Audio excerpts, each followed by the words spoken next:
Mass. The mass of a body is the quantity of matter और material content in it. Body का जो mass जो होता है वह उसमें मौजूद क्वांटिटी ऑफ मैटर या मटेरियल को मेजर करता है। Mass is a scalar quantity. Mass एक क्या है? स्केलर क्वांटिटी है। Which has only magnitude but no direction, जिसे सिर्फ मैग्नीट्यूड होता है और कोई डायरेक्शन नहीं होता है। The mass of a body is commonly measured by an equal arm balance. और मास को हम लोग मेजर करते हैं किससे? इक्वल आर्म बैलेंस, जो आप तराजू देखते हैं। The SI unit of mass is kilogram. और ऐसा यूनिट मास का है kilogram. Which is written in short form as KG, जिसको कि हम लोग शॉर्ट फॉर्म क्या लिखते हैं? केजी लिखते हैं। और मास क्या है हमारा? स्केलर क्वांटिटी है। मास हमारा स्केलर क्वांटिटी है। The mass of a body is constant and does not change from place to place. Body का जो मास होता है वह कांस्टेंट होता है। आप उसे कहीं भी ले जाइए, उसके प्लेस में किसी भी जगह पर उसे ले आकर रख दीजिए, उसके मास में कोई चेंज नहीं होगा। Mass of a body is usually denoted by a small M. और मास को हम लोग स्मॉल एम से डिनोट करते हैं। Mass of a body is measure of inertia of the body and is also known as inertial mass. Mass जो है वो बॉडी का इनर्शिया मेजर करता है, इनर्शिया ऑफ बॉडी को मेजर करता है, इसीलिए मास को हम लोग ऑल्सो कहते हैं इनर्शियल मास। इनर्शियल मास इसका सेकंड नेम है। The mass of a body can not be zero. और किसी भी बॉडी का मास कभी भी जीरो नहीं हो सकता है। इस अध्याय में हम लोग देखते हैं weight. The weight of a body is the force. Weight जो है बॉडी का, किसी भी बॉडी का जो वेट होता है वो क्या है? एक फोर्स है, एक टाइप ऑफ फोर्स है with which it is attracted towards the centre of the earth, जिससे कि वह सेंटर ऑफ अर्थ की तरफ अट्रैक्ट होता है। कोई भी बॉडी का जो मास है m, वह जिस फोर्स से अट्रैक्ट होता है towards the centre of earth, उसी को हम लोग कहते हैं वेट। वी नो दैट, हम लोग जानते हैं फोर्स बराबर मास गुना एक्सेलरेशन। हम लोग जान रहे हैं कि फोर्स बराबर क्या होता है? मास गुना acceleration. The acceleration produced by the force of attraction of earth is known as acceleration due to gravity. और ये भी जानते हैं कि पृथ्वी के द्वारा, अर्थ के द्वारा जिस फोर्स एक्सेलरेशन से किसी भी ऑब्जेक्ट को खींचा जाता है उसे हम लोग कहते हैं acceleration due to gravity g, and is written as g, और उसे स्मॉल g से लिखते हैं। Thus the downward force acting on a body of mass is given by. इसलिए किसी भी ऑब्जेक्ट पर जो फोर्स लग रहा है अर्थ के द्वारा डाउनवर्ड अर्थ की तरफ, वह फोर्स बराबर क्या हो जाएगा? मास गुना एक्सेलरेशन। और एक्सेलरेशन क्या हो जाएगा हमारा? एक्सेलरेशन ड्यू टू ग्रेविटी यानी g, स्मॉल g, यानी फोर्स बराबर मास गुना g। और हम लोग जानते हैं कि वेट ऑफ जो बॉडी होता है वो क्या होता है? वह फोर्स होता है जिससे कि पृथ्वी उसे अपनी तरफ अट्रैक्ट करती है, यानी यह फोर्स ही हमारा वेट है। But by the definition the force of attraction of earth on a body is known as weight of the body. So weight बराबर मास गुना acceleration due to gravity. Weight बराबर क्या हो गया? m इंटू जी, मास गुना acceleration due to gravity. तो हम लोग जान रहे हैं वेट बराबर m इंटू जी। तो weight is measured in the same unit as force. तो वेट का यूनिट वही होगा जो फोर्स का यूनिट होगा, यानी वेट का यूनिट क्या हो जाएगा? न्यूटन हो जाएगा। वेट का ऐसा यूनिट होता है न्यूटन। वेट बराबर m इंटू जी। और मास का यूनिट क्या होता है? किलोग्राम। और एक्सेलरेशन ड्यू टू ग्रेविटी का मीटर पर सेकंड स्क्वायर, यानी हम इसको कह सकते हैं क्या? किलोग्राम मीटर पर सेकंड स्क्वायर इसका यूनिट। और इसे ही हम लोग पढ़ते हैं क्या? न्यूटन। इसे ही कहते हैं न्यूटन से डिनोट करते हैं n। So the SI unit of weight is also Newton, which is denoted by the letter n, जिसे कि n लेटर से डिनोट करते हैं। Let us calculate the weight of 1 kilogram mass. 1 kilogram mass पर कितना wait लगेगा वो हम लोग कैलकुलेट करते हैं। तो हम लोग जानते हैं W बराबर क्या होता है? m इंटू जी। और फिर हम लोग जान रहे हैं 1 kg मास का, तो 1 kg मास m के जगह पर हम लोग लिख दें 1 kg। और एक्सेलरेशन ड्यू टू ग्रेविटी कितना हो गया 9.8 मीटर पर सेकंड स्क्वायर। क्लियर है। अब गुना करेंगे तो कितना आ जाएगा 9.8 किलोग्राम मीटर पर सेकंड स्क्वायर। यही हो गया 1 kg वेट, 1 kg बॉडी का वेट कितना हो गया 9.8 किलोग्राम मीटर पर सेकंड स्क्वायर, या कहिए 9.8 न्यूटन। यानी 1 kg मास का वेट कितना होता है 9.8 न्यूटन। मास का यूनिट होता है किलोग्राम और वेट का Newton. Thus the weight of 1 kilogram mass is 9.8 newtons. Weight is a vector quantity, weight हमारा एक वेक्टर क्वांटिटी है, having a magnitude as well as direction, जिसको मैग्नीट्यूड भी होता है और डायरेक्शन होता है। डायरेक्शन किधर होता है towards the centre of earth. The weight of a body acts in vertically downward direction, हमेशा वर्टिकली डाउनवर्ड डायरेक्शन में वेट का होता है टुवार्ड्स द अर्थ। दस the weight of a body is not constant, और वेट जो होता है बॉडी का वो कांस्टेंट नहीं होता है, क्योंकि अगर एक्सेलरेशन ड्यू टू ग्रेविटी जी का वैल्यू वेरिएबल होता है अलग अलग जगह पर, तो अगर जी का वैल्यू वेरी हो जाएगा तो वेट भी हमारा वेरी करेगा। Thus the value of G acceleration due to gravity changes from place to place, therefore the weight of a body also changes from place to place.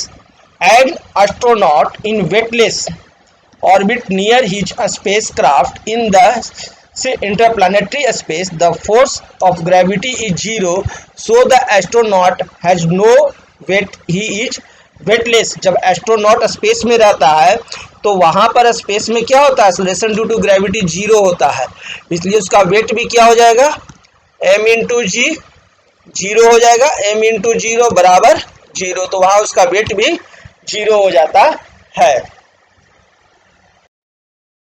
Wait of an object on the moon, अब चंद्रमा पर weight, the weight of an object on the moon will be about 1/6 of weight on 1/6 of what it is on the earth. पृथ्वी पर जो किसी का wait होता है उसका 1/6 वेट होता है मून पर। अगर किसी का वेट जो होगा वो मून पर कितना होगा 1/6 वेट ऑफ अर्थ। पृथ्वी पर जितना भी वेट होगा उसका 1/6 होता है। क्यों? क्योंकि वहां पर एक्सेलरेशन ड्यू टू ग्रेविटी जो होता है मून का वो 1/6 होता है अर्थ के एक्सेलरेशन ड्यू टू ग्रेविटी के, जिसके चलते Thus a spring balance which shows the weight of a body to be 6 Newton on earth will show a weight of 1 Newton when taken to the moon। इसलिए अगर कोई spring balance है, जिससे spring balance से हम लोग कोई body को मेजर कर रहे हैं और वो अर्थ पर यदि 6 न्यूटन बताता है तो उसी को अगर मून पर ले जाएंगे तो वो स्प्रिंग बैलेंस वहाँ पर बताएगा कितना 1 न्यूटन, क्योंकि वहाँ पर एक्सेलरेशन ड्यू टू ग्रेविटी जो है जी मून का वो अर्थ का कितना है 1/6 है। The weight of an object on the moon is less than that on the earth because the mass and radius of moon are less than that of earth। और acceleration due to gravity जो होता है moon का वो कम क्यों होता है? क्योंकि मून का जो रेडियस होता है और जो उसका मास होता है वो अर्थ की तुलना में बहुत कम होता है। This is a moon buggy on the surface of moon, the mass of a due to which it exerts a lesser force of gravity। यहाँ पर देखिए एक मून बगी दिखाया जा रहा है और ये जो मून बगी का जो यहाँ पर वेट जो होगा वो क्या होगा बहुत कम होगा पृथ्वी की तुलना में। अब एक प्रॉब्लम है, देखिए problem 1, mass of a body is 5 kg, what is its weight. कोई बॉडी है उसका मास कितना है m बराबर 5 kg, तो पूछ रहा है वेट w बराबर व्हाट। तो acceleration due to gravity on earth कितना है 9.8 मीटर पर सेकंड स्क्वायर। क्लियर, ये हम लोग जान रहे हैं। तो हम लोग वेट बराबर फॉर्मूला जानते हैं, क्या होता है वेट बराबर मास गुना acceleration due to gravity m into g. अब वैल्यू पुट कर दे, है ना, वैल्यू पुट करेंगे तो W बराबर हमको आ जाएगा m के जगह पर 5, acceleration due to gravity 9.8, multiply कीजिए तो आपको आ जाएगा 49 newton, that is W answer. यानी 5 kg के मास का वेट कितना होगा? 49 newton. Problem 2, what is the mass of an object which weight is 49 newtons. अब एक ऑब्जेक्ट है, उसका वेट कितना है? 49 न्यूटन्स। अब कह रहा है उसका मास कितना होगा? m बराबर वाट। तो नहीं बना लीजिएगा आप लोग, सिंपल है। एक्सेलरेशन ड्यू टू ग्रेविटी याद रखिए, g बराबर 9.8 मीटर पर सेकंड स्क्वायर, ठीक है। और उसके बाद लिखते हैं वी नो दैट W बराबर m इंटू जी। क्लियर है? अब हम लोग वैल्यू पुट करेंगे, W बराबर 49 newton, that is equal to mass निकालना है, एक्सेलरेशन ड्यू टू ग्रेविटी हो गया 9.8। तो अगर हम ये जो 9.8 है हमारा यहाँ पर क्या है, मल्टीप्लिकेशन में, वो इस साइड आएगा तो डिवीजन में हो जाएगा ना। तो क्या हो जाएगा? 49 बटा में 9.8 is equal to m। Clear है? मल्टीप्लिकेशन में है तो डिवीजन में होगा, that is equal to m बराबर 9.8 से 49 में डिवाइड करेंगे तो ये पॉइंट हटाएंगे तो ऊपर में एक जीरो आ जाएगा। अब 98 से 49 जीरो को काटेंगे, 490 को, तो 5 बार में कट जाएगा, that is equal to 5 kg answer. Clear? Problem 3, a man weight 600 newton on the earth. एक मैन है जिसका वेट है 600 न्यूटन अर्थ पर, what is his mass, take g बराबर 10 मीटर पर सेकंड स्क्वायर।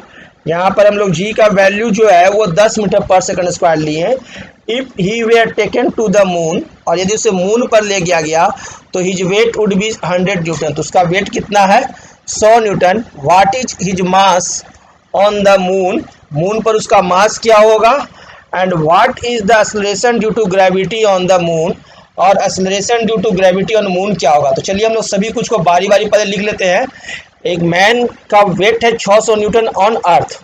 चलिए ऑन अर्थ, अर्थ पर, ऑन अर्थ मास कितना है, वेट कितना है? 600 न्यूटन। W बराबर 600 न्यूटन, इसको WE लिख दे, समझ में आएगा, है ना। व्हाट इज हिज मास, तो इसका मास कितना होगा? ME हमें निकालना है।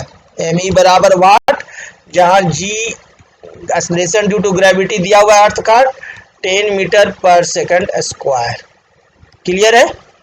दूसरा, और यदि उसे मून पर ले गया तो ऑन मून, तो मून पर सबसे पहले आप लिख लीजिए कि क्या चीज़ दिया हुआ है और क्या निकालना है। ऑन मून, मून पर वेट कितना है? 100 न्यूटन, तो वेट ऑन मून 100 न्यूटन लिख लिए।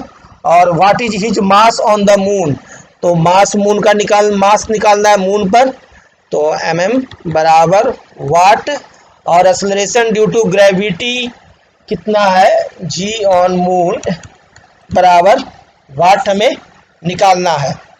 चलिए तो अब लोग निकालते हैं। पहले तो अर्थ पर जो है उसका हम लोग बना लेते हैं, मास निकाल लेते हैं। तो अर्थ पर मास कितना हो जाएगा? वी नो दैट, हम लोग जानते हैं, क्या जानते हैं? W बराबर m इंटू जी, तो हमें निकालना है m, तो यहाँ से m बराबर क्या हो जाएगा? W by ji.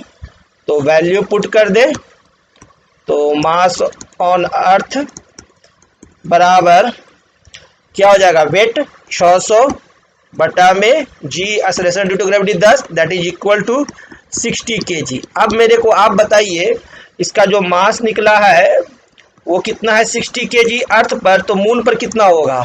60 kg होगा। कहीं भी जाएंगे तो उसका मास वही रहता है। मास आपको एक्सेलरेशन ड्यू टू ग्रेविटी पर डिपेंड नहीं करता है, मास सभी जगह कांस्टेंट होता है। मास इज कांस्टेंट, है ना। मास क्या होता है? कांस्टेंट होता है। इसलिए मास on moon, mass on moon कितना होगा? 60 kg होगा। मास पर भी, मून पर भी मास कितना होगा 60 kg। तो what is the mass on the moon निकाल लिए आंसर। अब एक्सलेरेशन ड्यू टू ग्रेविटी निकालना है। तो वेट जो है मून पर दिया हुआ है, कितना दिया हुआ है 100 न्यूटन। वेट जो है मून पर वो कितना है 100 न्यूटन। तो हम लोग जानते हैं W बराबर m इंटू जी। तो acceleration due to gravity on moon GM बराबर क्या हो जाएगा W, है ना, वेट ऑन मून बटा में mass, that is equal to weight कितना है हमारा 100 न्यूटन बटा में मास कितना है 60 हो गया। अब 0 से 0 कट गया, भागा देंगे तो हमको ये आ जाएगा 1.66, ठीक है, मीटर पर सेकंड स्क्वायर यूनिट हो गया।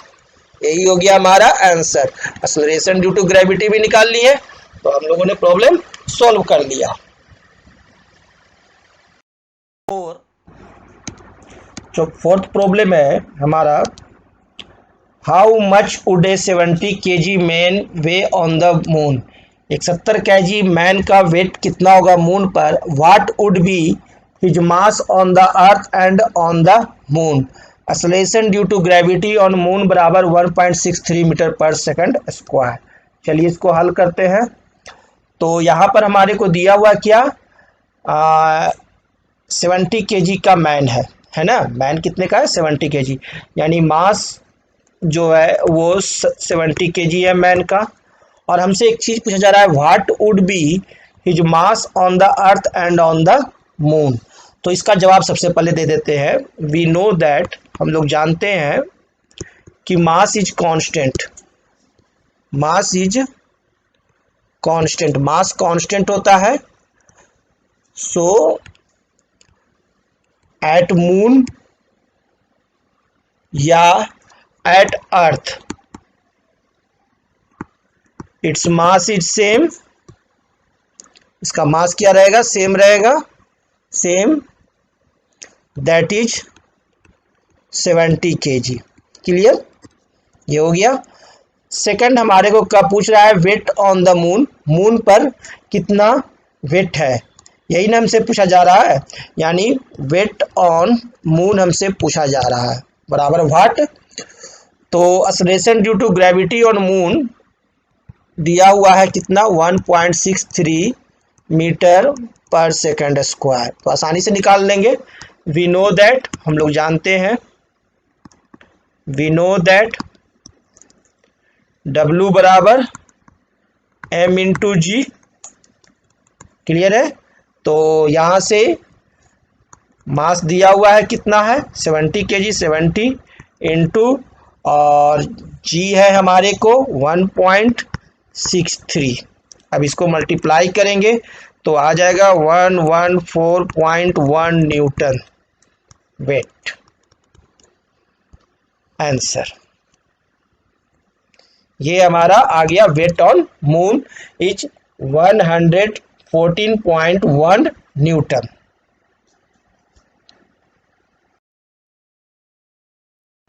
Differences between mass and weight. अब हम लोग देखते हैं मास और वेट में क्या डिफरेंसेज हैं, वो देखते हैं। The mass of an object is the quantity of matter content in it. किसी भी मैटर में जो क्वांटिटी कंटेंट होता है उसे ही मास कहते हैं। और the weight of an object is the force. Weight क्या है, एक तरह का फोर्स है with which it is attracted towards the centre of the earth, जिससे कि वह सेंटर ऑफ अर्थ की तरफ अट्रैक्ट होता है। और SI unit of mass is kilogram, while the SI unit of weight is Newton. The mass of an object is constant. Object का मास constant होता है। The weight of an object is not constant, और wait जो है वो constant नहीं होता क्योंकि यह फोर्स है और it changes with the change in acceleration due to gravity. यह एक फोर्स है टुवार्ड्स द अर्थ, ठीक है ना, या टुवार्ड्स, अगर मून पर है तो towards the moon. Acceleration due to gravity पर डिपेंड करता है। The mass of an object can never be zero, और किसी भी ऑब्जेक्ट का मास जीरो नहीं होता है। लेकिन the weight of an object can be zero, लेकिन वेट जो है वो जीरो हो सकता है। For example in the interplanetary space, हमारे प्लानिट के स्पेस से बाहर अगर हम चले जाएं तो वहां पर acceleration due to gravity g zero होता है, इसलिए वहां पर वेट भी हमारा क्या हो जाएगा, जीरो हो जाएगा।